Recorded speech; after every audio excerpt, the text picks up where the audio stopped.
Hello everyone and welcome to our channel. तो जैसा कि आप सब जानते हैं कि इस चैनल पर नॉर्मली मैं मॉक टेस्ट से रिलेटेड वीडियोस को अपलोड करता हूं, और या फिर कोई इंपॉर्टेंट अपडेट्स हुआ एसएससी एग्ज़ाम्स को लेकर के तो वो मैं आपके साथ शेयर करता हूं।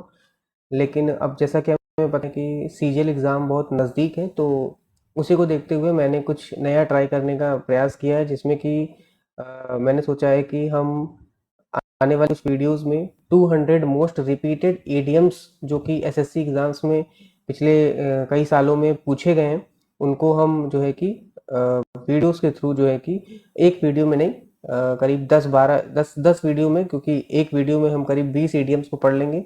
वैसे करते हुए हम जो है कि 10 वीडियोस के थ्रू जो है आराम से हम बस 5-6 मिनट की वीडियोस रहेंगी, जिसमें कि हम आराम से 20-20 एडीएम डेली करते हुए 200 मोस्ट इंपॉर्टेंट मोस्ट रिपीटेड एडीएम्स को हम कवर कर सकते हैं।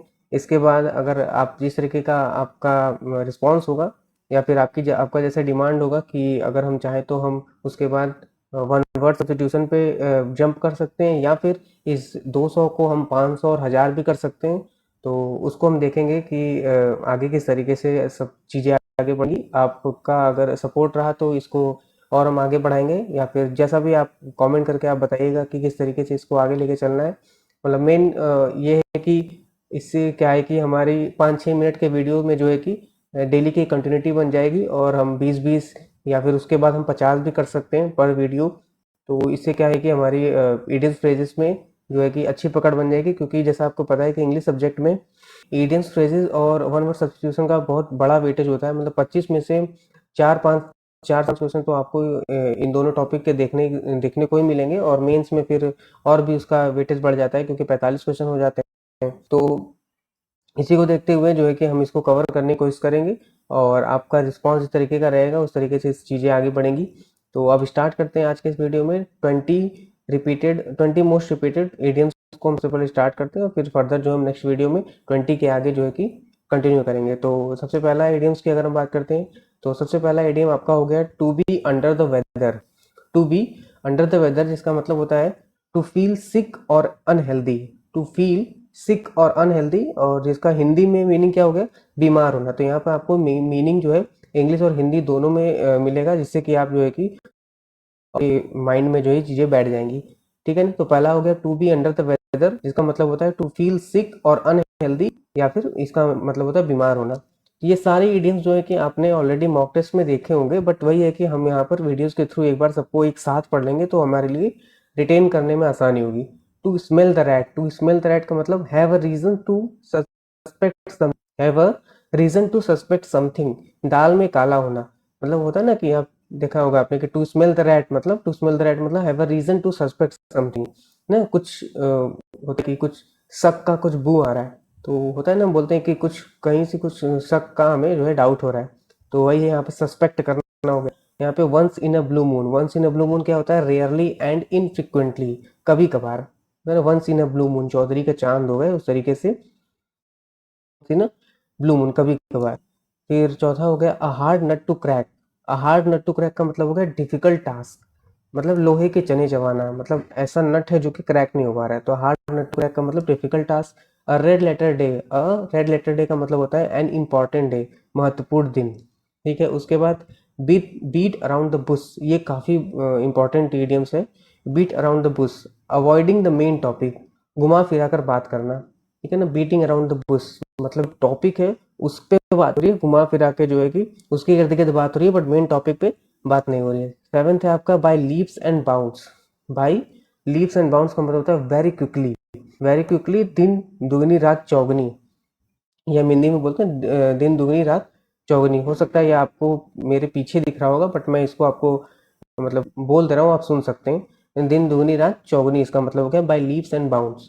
तो बोलते हैं कि तरक्की बहुत तेज करो, बाई दिन दुगनी रात चौगनी तरक्की कर रहे हैं, तो बाई लीप्स एंड बाउंड्स। आठवां क्या है, face the music. Face the music, music का मतलब टू बियर द कंसिक्वेंसेस, किए का परिणाम भुगतना। जैसा आप करोगे वैसा आप भुगतोगे, तो ये होता है फेस द म्यूजिक। अगर आपने किसी दूसरे के साथ बुरा किया तो आपके साथ बुरा होगा, तो आप सेम म्यूजिक को फील करोगे, सॉरी फेस करोगे। नाइन्थ क्या होगा, gift of the gap. Gift of the ability to speak eloquently, ability to speak eloquently, कभी कभार इलोक्वेंटली भी पूछता है कि इलोक्वेंटली का क्या मतलब है, मतलब जो काफी अच्छा बोलता हो, वाक्य पटुता की क्षमता, जो काफी अच्छा बोलता हो, मतलब लोग उससे तुरंत इंप्रेस हो जाते हैं, उसके उसके स्पीकिंग जो एबिलिटी है उससे। 10th क्या हो गया, spill the beans, spill the beans मतलब टू रिवील अ सीक्रेट, अनजाने में भेद खोल देना। स्पिल द बीन्स मतलब आपने पूरा सीक्रेट जो है कि आपने जो बीन्स है वो स्पिल कर दिया, मतलब जो सीक्रेट था आपने उसको रिवील कर दिया। 11th पे आते हैं, अ वाइल्ड गूस चेस, अ वाइल्ड गूस चेस का मतलब होता है फ्यूटाइल सर्च, मतलब निरर्थक खोज। फ्यूटाइल का कभी कभार मीनिंग पूछ देता है उसमें एंटोनिम सिनोनिम्स में। फ्यूटाइल का मतलब होता है व्यर्थ, निरर्थक, ठीक है ना। अ वाइल्ड गूस चेस का मतलब होता है फ्यूटाइल सर्च, मतलब आप जो है कि बेवजह फालतू सर्च करो कुछ मिलेगा नहीं, wild goose chase. Bury the hatchet, bury the hatchet का मतलब होता है टू सेटल डिस्प्यूट्स, झगड़ा खत्म करना, ठीक है ना। अपना जो हैचेट है मतलब जो आपका झगड़ा है उसको बरी कर दो, उसको दफना दो। फिर through thick and thin, through thick and thin का मतलब होता है सपोर्ट अंडर ऑल सर्कमस्टेंसेस, हर हाल में, हर किस कोई भी परिस्थिति हो, हर हाल में मतलब सपोर्ट करना, through thick and thin. To read between the lines, understand the hidden meaning, होता है ना कि कुछ चीजें ऐसी लिखी होती हैं कि आपको जो है कि उसका हिडन हिडन मीनिंग जो है कि पता लगाना होता है, तो उसका मतलब हो गया to read between the lines. 15वां क्या हो गया, a bolt from the blue, a bolt from the blue का मतलब समथिंग अनएक्सपेक्टेड एंड अनप्लीजेंट, आकस्मिक घटना। A bolt from the blue, जैसे एक बोल्ट है वो समुद्र में कहीं पे, समुद्र में या फिर कहीं पे भी, मतलब ब्लू का मतलब आप सी से इसको रिलेट कर सकते हैं कि सी में अगर सी या ओशियन में कोई बोल्ट गिर गया है तो वो कैसे मिलेगा, वो उसका मिल जाना वो अनएक्सपेक्टेड हुआ ना, तो समथिंग अनएक्सपेक्टेड एंड अनप्लीजेंट। फिर a snake in the grass, a snake in the grass का मतलब अ सीक्रेट एनिमी, अब ग्रास में स्नेक है तो दिखेगा तो है नहीं, तो थोड़ा सा वो सीक्रेट एनिमी हो गया कि वो आस्तीन का सांप, जिसको हिंदी में बोलते हैं आस्तीन का सांप होना, ठीक है। उसके बाद at the 11th hour, at the 11th hour का मतलब होता है a last, at last moment, at last moment आखिरी मौके पर।